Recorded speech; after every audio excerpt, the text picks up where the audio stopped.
আপনার কি মনে হয় আপনি যতই চেষ্টা করুন সঞ্চয় যেন বাড়ছে না?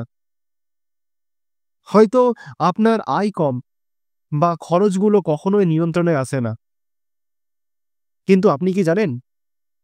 আপনি যদি সঠিক পদ্ধতি জানেন, তাহলে ছোটখাটো আয় থেকেও বড় সঞ্চয় গড়ে তুলতে পারেন।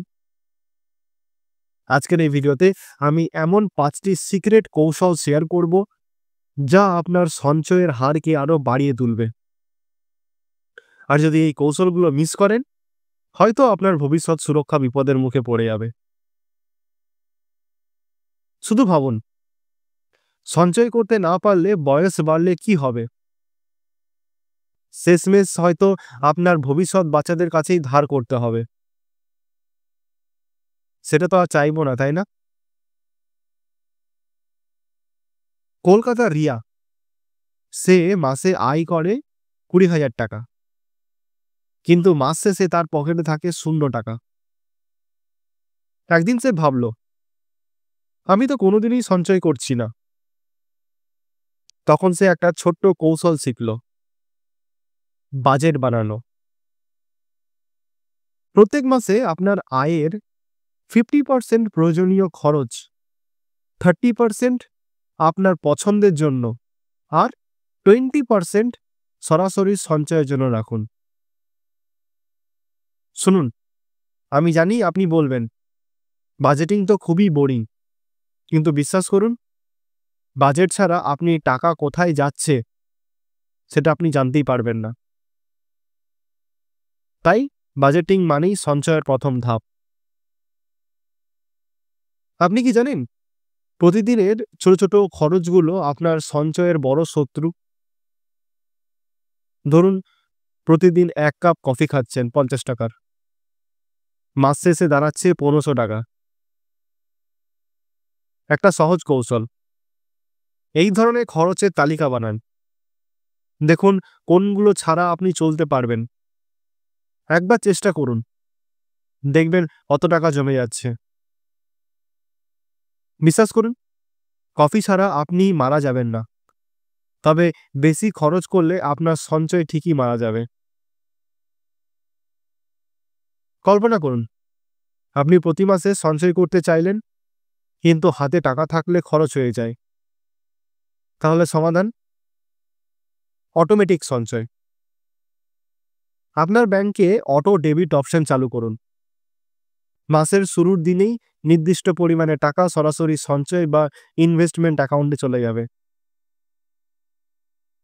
তাহলে একবার ভাবুন, ৫ বছর পর আপনার এই ছোটখাটো সঞ্চয় কিভাবে বড় অ্যামাউন্টে পরিণত হবে। কিন্তু কৌশলটা ঠিকভাবে কাজ করে। কিন্তু কৌশলটা ঠিক কিভাবে কাজ করে? ধৈর্য ধরুন, আমি পরের পয়েন্টেই বলছি। আপনার কি মনে হয় সঞ্চয় টাকা শুধু ব্যাংকে রেখে দিলে সেটা বাড়বে? না, সেটা ধীরে ধীরে মূল্য হারাবে। তাই ইনভেস্টমেন্ট করাটাও খুব গুরুত্বপূর্ণ। ধরুন, মাসে মাত্র ১,০০০ টাকা ইনভেস্ট করেন। কম্পাউন্ড ইন্টারেস্টের ম্যাজিকের মাধ্যমে এটা ১০ বছরে প্রায় লাখ টাকার পরিণত হতে পারে। ভাবুন, একদিন যখন আপনার টাকায় অভাব হবে না, তখন জীবন কেমন সহজ হবে। কিন্তু শুরু করতে হবে এখনই। ধরুন, আপনার আয় একটাই এবং কোনো কারণে সেটা বন্ধ হয়ে গেল। তখন কি করবেন? এই কারণে আপনাকে আয়ের একাধিক উৎস তৈরি করতে হবে।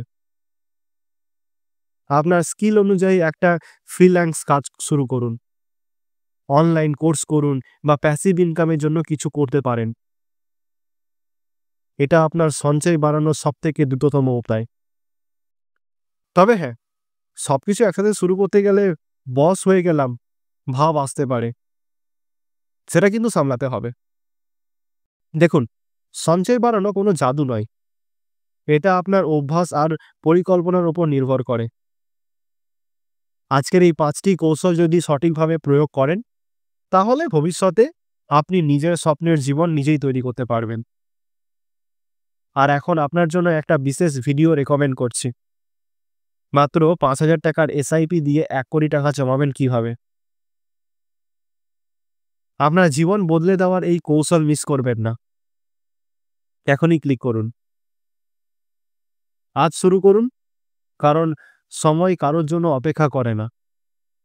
আপনার সঞ্চয় আপনারই ভবিষ্যৎ। তাহলে দেখা হচ্ছে পরের ভিডিওতে। ততক্ষণের জন্য ভালো থাকুন, সুস্থ থাকুন এবং ইনভেস্ট করতে থাকুন। ধন্যবাদ।